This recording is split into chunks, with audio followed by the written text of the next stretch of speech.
বন্ধুরা, আমরা কোন পরিমাপের ধারণা এটা নিয়ে আলোচনা করছি। তো আগের দিন আমরা কোন সম্বন্ধে আলোচনা করেছিলাম সেটা তোমরা আশা করি ভালোভাবে দেখেছো ভিডিওটা। এবার আজকের ভিডিওতে আমরা আলোচনা করব যে কিভাবে কোন পরিমাপ করা হয়। কোন পরিমাপের বিভিন্ন পদ্ধতি আছে তোমরা সবাই জানো। তো আমরা আলোচনা করব কিভাবে কোন পরিমাপ করা হয়। তো জেনারেলি আমাদের দুটো পদ্ধতিতে আমরা কোন পরিমাপ করব। প্রথম পদ্ধতিটা হচ্ছে আমাদের ষষ্ঠিক পদ্ধতি, আর আরেকটা হচ্ছে আমাদের বৃত্তীয় পদ্ধতি। ষষ্ঠিক পদ্ধতি এবং বৃত্তীয় পদ্ধতি এই দুটো পদ্ধতি কিন্তু ত্রিকোণমিতিতে খুব ইম্পর্টেন্ট। আরেকটা পদ্ধতি আমাদের আগে ব্যবহার হতো, সেটা হচ্ছে শতক পদ্ধতি, কিন্তু সেই শতক পদ্ধতিটা ইদানিং আমাদের ব্যবহার হয় না, আর আমাদের সিলেবাসেও নেই। আমরা সিলেবাসে শুধুমাত্র এই দুটো ষষ্ঠিক পদ্ধতি এবং বৃত্তীয় পদ্ধতিতে নিয়েই আমরা আলোচনা করব। এই পদ্ধতিতেই আমাদের কিন্তু কোন পরিমাপ করা হয়। তো প্রথমে চলে আসো আর কি ষষ্ঠিক পদ্ধতি। তো এই পদ্ধতিটা কি জিনিস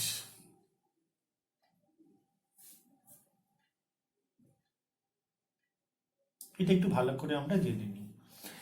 এটা হচ্ছে যে এই পদ্ধতিতে দেখো, আমরা প্রথমে শুরু করেছিলাম যে ও এ একটা রশ্মি আমাদের এখানে ছিল, সেটা আমাদের ঘড়ির কাঁটার দিকে ঘুরতে পারে, ঘড়ির কাঁটার বিপরীত দিকে ঘুরতে পারে। তো ঘড়ির কাঁটার দিকে যদি ঘোরে তাহলে আমরা বলেছিলাম এটা নেগেটিভ অ্যাঙ্গেল হবে, আর যদি ঘড়ির কাঁটার দিকে ঘোরে তাহলে আমরা বলেছিলাম নেগেটিভ অ্যাঙ্গেল হবে, আর ঘড়ির কাঁটার বিপরীত দিকে যদি ঘোরে তাহলে সেটা আমাদের ধনাত্মক অ্যাঙ্গেল হবে। ঠিক আছে? তো সবসময় আবার একবার বলে দিই, ঘড়ির কাঁটার দিকে যদি ঘোরে তাহলে হচ্ছে নেগেটিভ অ্যাঙ্গেল হবে, আর যদি ঘড়ির কাঁটার বিপরীত দিকে ঘোরে তাহলে এটা পজিটিভ অ্যাঙ্গেল হবে। তো এই পদ্ধতিতে ঘূর্ণায়মান যে রশ্মিটা আছে এটা তো আমাদের ঘুরবে, তাই তো? এদিক থেকে পুরোপুরি ঘুরবে।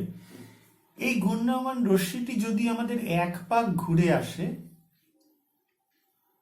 ঠিক আছে, এরকম অবস্থানে ছিল মনে করো, এবার এটাকে সম্পূর্ণভাবে এক পাক ঘুরে যদি আমাদের রাউন্ড হয়ে এক পাক ঘুরে, তাহলে আমরা বলবো যে সেটা হচ্ছে 360 ডিগ্রি কোণ তৈরি করে।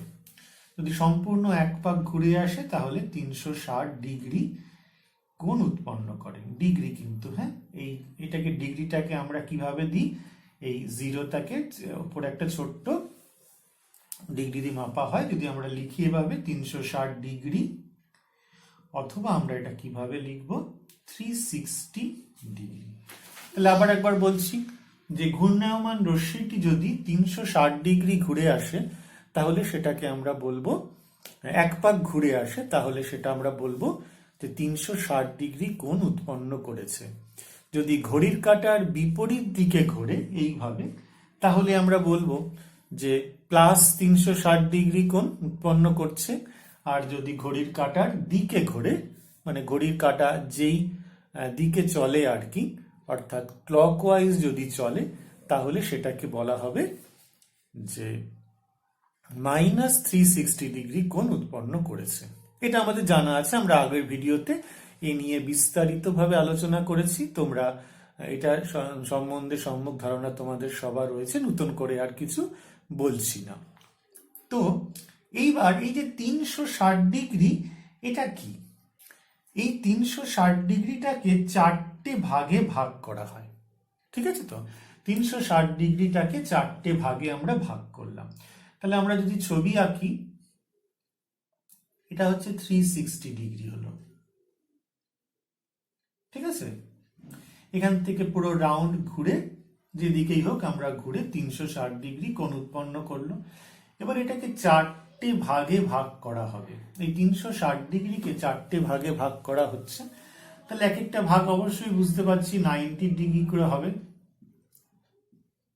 প্রত্যেকটা কোণ 90 ডিগ্রি হবে প্রত্যেকটা ভাগ। তাহলে এই এক একটা ভাগকে বলা হবে এক সমকোণ। প্রতিটি ভাগ হচ্ছে আমাদের এক সমকোণ, আর এক সমকোণ মানে আমরা কি বলবো 90 ডিগ্রি। বুঝতে পেরেছ? 360 ডিগ্রি যে কোণ সেটাকে চারটে সমান ভাগে আমরা ভাগ করব, এক একটা ভাগকে আমরা বলবো এক সমকোণ। ওকে, এইবার এই যে 90 ডিগ্রি আছে, এই 90 ডিগ্রিকে 90টি সমান ভাগে ভাগ করা হয়। ঠিক আছে, অথবা আমরা বলতে পারি 360 ডিগ্রিকে 360টি সমান ভাগে ভাগ করা হয়। তাহলে আমরা কি লিখব? প্রতিটি ভাগ বলে কি বলবো? 1 ডিগ্রি বলবো। 90 ডিগ্রিকে 90টা সমান ভাগে যদি ভাগ করা হয়, তাহলে এক একটা যে ভাগ হবে, সেই এক একটা ভাগের যে কোণের পরিমাপ সেটাকে বলা হবে 1 ডিগ্রি। ওকে, এইবার 1 ডিগ্রিকে 60টি সমান ভাগে ভাগ করা হয়। ঠিক আছে, প্রতিটি ভাগকে বলে 1 মিনিট। ব্র্যাকেটে কিভাবে লিখবো? 1 মিনিট। একের উপরে ডান দিকে একটা ছোট্ট ড্যাশ।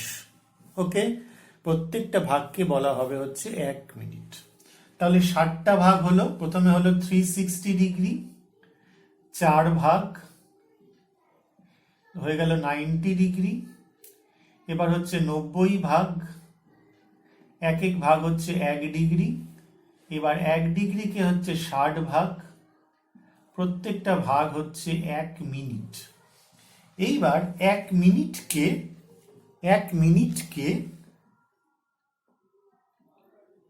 60টি সমান ভাগে ভাগ করা হয়। ঠিক আছে, প্রতিটি ভাগকে বলে 1 সেকেন্ড। একের পরে দুটো ড্যাশ, কি লিখবো? 1 সেকেন্ড। ঠিক আছে, তাহলে এটাকে আমরা আবার কত ভাগ করব? 60 ভাগ। তাহলে এটা হয়ে যাবে 1 সেকেন্ড। এই হলো আমাদের টোটাল পুরো 360 ডিগ্রির হচ্ছে আমাদের ভাগ। তাহলে এখান থেকে আমরা যেটা পাচ্ছি সেটা আমরা আরেকবার ছোট করে একবার বুঝিয়ে দিই, যে ভালো করে দেখে নাও। 1 মিনিট ইকুয়াল টু হচ্ছে 60 সেকেন্ড। ঠিক আছে, 1 মিনিট হচ্ছে 60 সেকেন্ড। 1 ডিগ্রি হচ্ছে আমাদের 60 মিনিট। ঠিক আছে, 1 ডিগ্রি হচ্ছে 60 মিনিট। এইটা হয়ে গেল আমাদের মূলত হিসেব। এটা আমরা বুঝলাম। আর 1 সমকোণ যদি আমরা বলবো, আমরা লিখিয়ে দিই একবার। 1 সমকোণ ইকুয়াল টু হচ্ছে আমাদের 90 ডিগ্রি, আর 4 সমকোণ আমাদের হয়ে যাবে 360 ডিগ্রি। ঠিক আছে, 1 সমকোণ 90 ডিগ্রি, 4 সমকোণ 360 ডিগ্রি। 1 ডিগ্রি হচ্ছে আমাদের 60 মিনিট, আর 1 মিনিট ইকুয়াল টু হয়ে যাচ্ছে আমাদের 60 সেকেন্ড। এইটা আমাদের হচ্ছে ষষ্ঠিক পদ্ধতি। তো ষষ্ঠিক পদ্ধতি সম্বন্ধে তোমরা আশা করি সঠিকভাবে বুঝতে পেরেছো। যেমন ছোট ছোট অনেক কিছু অঙ্ক আমরা ষষ্ঠিক পদ্ধতি সম্বন্ধে করতে পারি। যেমন দেখো, যে আমরা কি অঙ্ক নিতে পারি? যেমন মনে করা যেতে পারে একটি ত্রিভুজের দুটি কোণ, ধরা যাক 90 ডিগ্রি ও 30 ডিগ্রি। তাহলে আমাদের বলতে পারি যে তৃতীয় কোণের ষষ্ঠিক মান কত? তৃতীয় কোণের ষষ্ঠিক মান হবে 180 ডিগ্রি, কারণ ত্রিভুজের 3টে কোণের সমষ্টি হচ্ছে 180 ডিগ্রি। তার থেকে 90 ডিগ্রি বাদ হয়ে গেল, আবার 30 ডিগ্রিও বাদ হয়ে গেল। তাহলে আমরা এখান থেকে লিখতে পারবো তৃতীয় কোণের পরিমাপ আমরা এখান থেকে পেয়ে যাব হচ্ছে 60 ডিগ্রি। এরকম একটা প্রশ্ন হতে পারে। আবার একটা বলতে পারি হচ্ছে সুষম ষড়ভুজের প্রতিটি অন্তস্থ কোণের ষষ্ঠিক মান কত? সুষম ষড়ভুজের প্রতিটি অন্তস্থ কোণের ষষ্ঠিক মান কত? তাহলে আমরা কি বলবো? প্রতিটি বহিস্থ কোণ, প্রতিটি বহিস্থ কোণের পরিমাপ কত?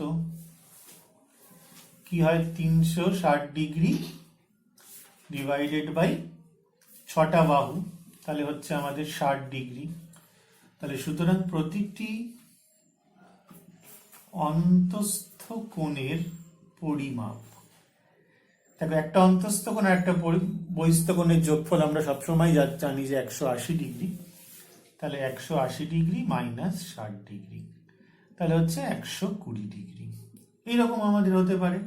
আরো আমরা বিভিন্ন রকম সমস্যা ষষ্ঠিক পদ্ধতি সম্বন্ধে দেখতে পারি। যেমন দেখো, যদি বলে 10 degree 30 minute, 10 degree 30 minute 30 second, এইটা হচ্ছে কত ডিগ্রি? ইকুয়ালটা হচ্ছে কত ডিগ্রি? 10 ডিগ্রি 30 মিনিট 30 সেকেন্ড কত ডিগ্রি? তাহলে আমরা এবার লিখবো যে 10 ডিগ্রি 30 মিনিট 30 সেকেন্ড ইকুয়ালটা হচ্ছে 10 degree plus 30 minute plus 30 second. এবার একটা একটা করে আসি। 30 মিনিট, আচ্ছা এবার দেখো যে 60 মিনিটে হচ্ছে আমাদের 1 ডিগ্রি, তাহলে 30 মিনিটে কত হবে আমাদের? Half degree. তাহলে এখানে আমরা লিখতে পারবো হাফ ডিগ্রি। এইবার 30, সরি আমরা এখান থেকে একটু লেখাটা ভুল হয়েছে, মিনিট সেকেন্ড,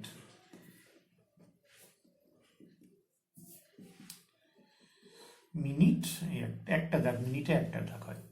এইবার 30 যদি আমাদের সেকেন্ড হয়, 30 সেকেন্ড মানে হচ্ছে আমাদের, ভালো করে বুঝে নি, 30 সেকেন্ড মানে হচ্ছে হাফ মিনিট।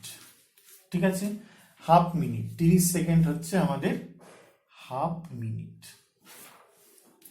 এইবার হাফ মিনিট মানে হচ্ছে আমাদের কত ডিগ্রি? তাহলে এখান থেকে দেখে নি, 60 মিনিট হচ্ছে আমাদের 1 ডিগ্রি। 60 মিনিট যদি আমরা নিই তাহলে 60 মিনিটে হয়ে যায় আমাদের 1 ডিগ্রি। ওকে, আচ্ছা তাহলে হচ্ছে 1 মিনিট কত হয়ে যায়? 1/60 ডিগ্রি। তাহলে হাফ কত হয়ে যাবে? হাফ মিনিটে হয়ে যাবে, হাফ দিয়ে গুণ হবে 1/120 ডিগ্রি। তাহলে এখান থেকে আমরা পেয়ে যাব 10 degree plus half degree plus 1/20 degree. ভালো করে দেখে নাও, 60 minute is equal to 1 degree, 1 minute is equal to 1/60 degree. ঠিক আছে, আর হাফ মিনিট হচ্ছে 1/120 ডিগ্রি। তাহলে এখান থেকে হিসাব করলে আমরা কি কি পেয়ে যাব? 10 প্লাস হাফ প্লাস 1/120 ডিগ্রি। ঠিক আছে, এইটা আমাদের ক্যালকুলেশন করতে হবে। এইটা ক্যালকুলেশন করে আমাদের যা উত্তর বেরোবে সেটা আমরা দেখে নেব। 10 plus half plus 1 divided by 1/120, এটা আমরা ক্যালকুলেশন করে পেয়ে যাব 60 পূর্ণ 61/120 ডিগ্রি। ওকে, এইটা হলো আমাদের একটা অঙ্ক। এরকম একটা অঙ্ক আমাদের দিতে পারে, দিলে আমরা এটাকে কি করে ব্যবহার করব বুঝতে পেরেছি। এবং আরেকটা অঙ্ক আমরা দেখি, এই ধরনের অঙ্কগুলো কিন্তু পরীক্ষায় খুব দেয়, সেটা আমাদের হিসাব করতে হবে। যেমন ধরা যাক আরেকটা অঙ্ক, 4 নম্বর যদি অঙ্ক নিই, সেটা হচ্ছে আমাদের 10, ধরা যাক 10 ডিগ্রি 30 মিনিট 45 সেকেন্ড, 20 ডিগ্রি করে দিলাম। 20 হচ্ছে কত ডিগ্রি, এইটা আমাদের জানতে চাইছি। 20 degree is equal to 30 minute 45 second. তাহলে আমরা করবো কি, 20 degree plus 30 minute plus 45 second, 20 degree. 30 minute মানে কত হচ্ছে হাফ ডিগ্রি। 30 মিনিট মানে হচ্ছে হাফ ডিগ্রি, আমরা জানি। এবার দেখো 60 সেকেন্ড মানে হচ্ছে আমাদের 1 মিনিট। 60 সেকেন্ড মানে হচ্ছে আমাদের 1 মিনিট। তাহলে 1 সেকেন্ড মানে হচ্ছে 1/60 মিনিট, আর এখান থেকে হয়ে যাচ্ছে 45 সেকেন্ড মানে হচ্ছে 45/60 সেকেন্ড। 3 4, তাহলে 3/4 মিনিট। এবার 3/4 মিনিট, এবার হিসাব করতে হবে 3/4 মিনিট মানে কত। 60 মিনিট হচ্ছে আমাদের 1 ডিগ্রি, তাহলে 1 মিনিট হচ্ছে 1/60 ডিগ্রি, তাহলে কত হচ্ছে 3/4 মিনিট। আমরা এখান থেকে পেয়ে যাব 3/4 ইন্টু 1/60 ডিগ্রি। তাহলে কত হয়ে যাচ্ছে 20, এখানে কেটে গেল 3 20 60, তাহলে 80, 1/80 ডিগ্রি। ওকে, তাহলে প্লাস হয়ে যাচ্ছে 1/80 ডিগ্রি। তাহলে আমরা সবগুলোকে যোগ করব, 20 প্লাস হাফ প্লাস 1/80 ডিগ্রি। আচ্ছা, 20টা রেখে দিলাম, এই দুটো যোগ করলে কত হবে, এটা হচ্ছে 80, তাহলে হচ্ছে 40 প্লাস 1, টোটালটা ডিগ্রি করলাম। ঠিক আছে, তাহলে এখান থেকে হয়ে যাচ্ছে 20 প্লাস 41/80 ডিগ্রি, তাহলে এখান থেকে পেয়ে যাব 20 পূর্ণ 41/80 ডিগ্রি। ঠিক আছে, এটা আমাদের আরেকটা অঙ্ক। তো এই অঙ্কগুলো কিন্তু ভীষণ ইম্পর্টেন্ট। আমরা ষষ্ঠিক পদ্ধতিতে আরো বিভিন্ন রকম অঙ্ক আমাদের দিতে পারে। যেমন দেখো, আরেকটা অঙ্ক আমরা করি, 5 নম্বর অঙ্ক। 5 নম্বর অঙ্ক হচ্ছে একটি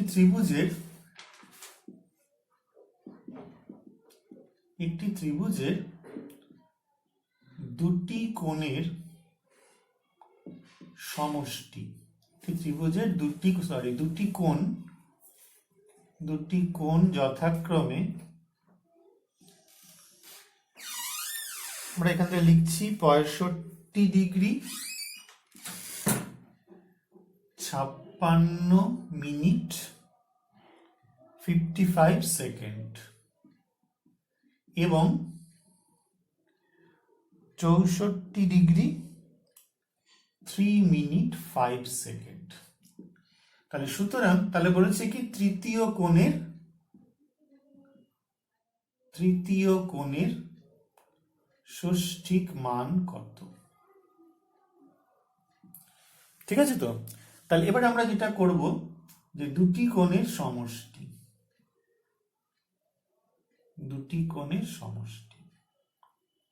করি আমরা।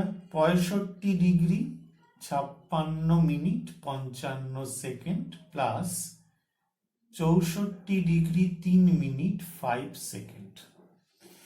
65 ডিগ্রি প্লাস 64 ডিগ্রি একসাথে লিখলাম, 56 মিনিট প্লাস 3 মিনিট একসাথে লিখলাম, 55 সেকেন্ড 5 সেকেন্ড একসাথে লিখলাম। মিনিটের সঙ্গে মিনিট, সেকেন্ডের সাথে সেকেন্ড এবং ডিগ্রির সাথে ডিগ্রি অ্যাড হবে। ঠিক আছে, তো তাহলে এখান থেকে কত হয়ে যাচ্ছে 9 12 59 মিনিট, এটা কত হয়ে যাচ্ছে 60 সেকেন্ড। তাহলে 129 মিনিট 59 মিনিট 60 সেকেন্ড মানে হচ্ছে 1 মিনিট, যেহেতু 60 সেকেন্ড ইজ ইকুয়াল টু হচ্ছে 1 মিনিট, কোনো সমস্যা নেই, বুঝতে পারছি। তাহলে 129 degree 59 minute plus 1 minute is equal to হচ্ছে 60 মিনিট, আর 60 মিনিট মানে হচ্ছে আমাদের 1 ডিগ্রি, যেহেতু 60 minute is equal to 1 degree, that is 130 degree. তাহলে সুতরাং তৃতীয় কোণের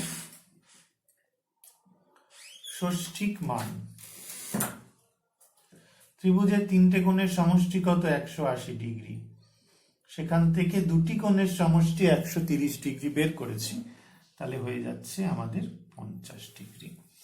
এটা একটা খুব ইম্পর্টেন্ট অঙ্ক ছিল। যেমন আরেকটা অঙ্ক আমরা করতে পারি, ছোট ছোট অঙ্ক। আশা করি এই অঙ্কটা তোমরা সবাই ভালোভাবে বুঝতে পেরেছো। নাম্বার 6, প্রবলেম নম্বর 6 কি বলছে, একটা অঙ্ক দেওয়া আছে যে 35 ডিগ্রি 46 মিনিট 16 সেকেন্ড এর পূরক কোণের পরিমাপ কত। ঠিক আছে, পূরক কোণের পরিমাপ, দুটো কোণের সমষ্টি 90 ডিগ্রি হলে একটি কোণকে অপর কোণের পূরক কোণ বলে। দুটি কোণের সমষ্টি যদি 90 ডিগ্রি হয়, ঠিক আছে, যেমন 60 ডিগ্রি পূরক কোণ হচ্ছে 30 ডিগ্রি, 30 ডিগ্রির পূরক কোণ 60 ডিগ্রি, 80 ডিগ্রি কোণের পূরক কোণ 10 ডিগ্রি, 81 ডিগ্রি কোণের পূরক কোণ 9 ডিগ্রি, এইরকম। তাহলে পূরক কোণের পরিমাপ কি করে হবে? 90 ডিগ্রি থেকে বাদ দিতে হবে এই পুরোটা, 35 ডিগ্রি 46 ডিগ্রি 16 মিনিট 16 সেকেন্ড। এবার আমরা প্রথমে করি 89 ডিগ্রি আর 60 মিনিট। দেখো এই জায়গাটা আমরা কি করলাম বুঝতে পারলে কিনা। 89 ডিগ্রি 60 মিনিট করলাম, যেহেতু 60 মিনিট হচ্ছে 1 ডিগ্রি, তাহলে 60 মিনিট 1 ডিগ্রি, তার সঙ্গে 89 ডিগ্রি, তার মানে কত হয়ে যাচ্ছে আমাদের? 90 ডিগ্রি হচ্ছে। তাহলে আমরা কি করব, এবার পরের স্টেপ আর একটু ছোট করছি। 89 ডিগ্রি 60 মিনিট কত?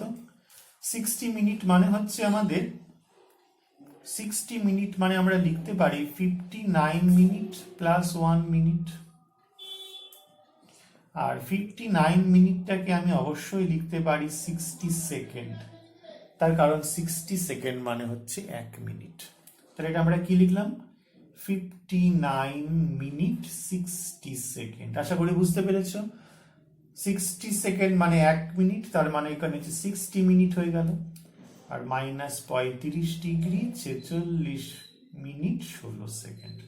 এবার বলেছি ডিগ্রি থেকে ডিগ্রি বাদ হবে, আর বাকিটা হবে যেমন 89 ডিগ্রি থেকে বাদ হয়ে যাবে 35 ডিগ্রি। আচ্ছা, 59 মিনিট থেকে বাদ হবে 46 মিনিট, 60 সেকেন্ড থেকে বাদ হবে 16 সেকেন্ড। তাহলে এখান থেকে হয়ে যাচ্ছে 4, আর এখানে হচ্ছে 5, 9, 8। এখান থেকে কত হবে দেখো, 9 থেকে 6 বাদ গেল 3, হচ্ছে 1, 13 মিনিট। 6, 7, 8, 9, 13 মিনিট। এখান থেকে কত বাদ যাবে? 44 সেকেন্ড। ঠিক আছে, তাহলে এই হয়ে গেল আমাদের পূরক কোণ। ওকে, এই হয়ে গেল আমাদের পূরক কোণের ধরন। এরকম আমাদের সম্পূরক কোণও যদি বের করতে দেয় সেটাও কিন্তু আমরা করতে পারি। এরকম অনেক রকম বিভিন্ন রকম অঙ্ক আছে, সেগুলো আমরা আস্তে আস্তে আসবো। তো মূল বিষয়টা হচ্ছে এইরকমই, যদি সম্পূরক কোণ বলে আমাদের, যে ধরা যাক যে এই কোণটাই যদি বলে, এই অঙ্কটাকে যদি আমরা একটুখানি চেঞ্জ করে দিই, যে 7, এই কোণের সম্পূরক কোণের পরিমাপ কত। তাহলে সম্পূরক কোণ বলা হয় দুটো কোণ যদি সমষ্টি 180 ডিগ্রি হয়, তাহলে আমাদের একটি কোণকে অপর কোণের সম্পূরক কোণ বলে। তাহলে সুতরাং সম্পূরক কোণের পরিমাপ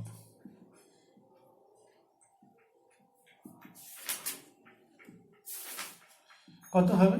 180 ডিগ্রি থেকে আমাদের বাদ যাবে 35 ডিগ্রি 46 মিনিট 16 সেকেন্ড। ঠিক আছে, আশা করি তোমাদের অসুবিধা হচ্ছে না, বুঝতে পারছো আশা করি। তো এইটা তো 180 ডিগ্রিকে লিখবো 179 ডিগ্রি 60 মিনিট। দেখো ভালো করে, একই পদ্ধতি, কিন্তু কোনো জটিলতা নেই। যেহেতু 60 minute is equal to 1 degree, 179 degree plus 1, তাহলে 180 ডিগ্রি হলো। এইটাকে আমরা একই রকম ভাবে লিখবো 59 মিনিট 60 সেকেন্ড, কারণ যেহেতু 60 সেকেন্ড ইজ ইকুয়াল টু হচ্ছে আমাদের 1 মিনিট। 59 60 সেকেন্ড আমাদের হচ্ছে 1 মিনিট, তাহলে 59 মিনিট প্লাস 1 মিনিট 60 মিনিট। আর বাদ বাকি যা আছে আমাদের সেগুলোর কোনো অসুবিধা নেই। তো তাহলে আমাদের যা যা আছে একই রকম ভাবে বিয়োগ করে দেব। 59 মাইনাস 46 সেকেন্ড মিনিট বিয়োগ হলো, আর 60 সেকেন্ড থেকে 16 সেকেন্ডটা বিয়োগ হয়ে গেল। তাহলে এখান থেকে হয়ে যাচ্ছে কত? 4 4 144, 4 5 হচ্ছে 9, 4 আর 3 7 ডিগ্রি। এখানে হয়ে যাবে 3 13, ঠিক আছে। তো 9 থেকে 5, আর এখান থেকে কত হয়ে যাবে? আমরা করেছিলাম এখানে 44 সেকেন্ড। 4 আর 6 10, 1 4 5 6, এইটা হয়ে গেল আমাদের 135 ডিগ্রি 46 মিনিট 16 সেকেন্ডের সম্পূরক কোণ হচ্ছে 144 ডিগ্রি 13 মিনিট 44 সেকেন্ড, ঠিক আছে।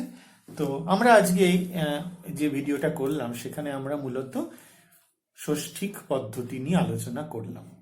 অর্থাৎ আমাদের একটি কোণ দুরকম ভাবে মাপা যায়। কোণের ষষ্ঠিক পদ্ধতিতে মাপা যায় আর বৃত্তীয় পদ্ধতিতে মাপা যায়। আমরা বলেছিলাম যে আমাদের আগে আরেকটা পদ্ধতি ছিল শতক পদ্ধতি, সেটা জমির মাপের ক্ষেত্রে এত শতক জমি আছে, এগুলো আমরা আগে শিখেছিলাম, কিন্তু জেনারেলি এখন এই পদ্ধতিটা খুব একটা অ্যাপ্লাই করা হয় না, তাই আমাদের সিলেবাসের অন্তর্ভুক্ত নয়। আমরা মূলত এখানে ষষ্ঠিক পদ্ধতি আর বৃত্তীয় পদ্ধতি নিয়েই আলোচনা করব। তো বৃত্তীয় পদ্ধতি কি এবং কেন সেটা নিয়ে আমরা আগে আলোচনা করলাম, এবং তার সম্পর্কিত বিভিন্ন কিছু অঙ্ক, 7টা অঙ্ক নিয়ে আমরা এক্সাম্পল দিয়ে বোঝালাম কি করে ক্যালকুলেশন করতে হয়। তো আমি ছাত্রদের বলবো সবাইকে সুন্দর করে ডেফিনেশন যা যা আছে, যেভাবে ছবি এঁকে বোঝানো হয়েছে সেটা সুন্দরভাবে লিখে নেবে, এবং অঙ্কগুলো খুব সুন্দরভাবে জটিল না করে সহজভাবে যেভাবে বলা হয়েছে সুন্দর করে খাতায় নোট করবে।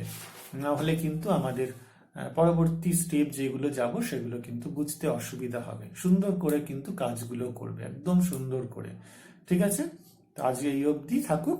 তোমরা সবাই খুব ভালোভাবে পড়াশোনা করো, ভালো থাকো, সুস্থ থাকো।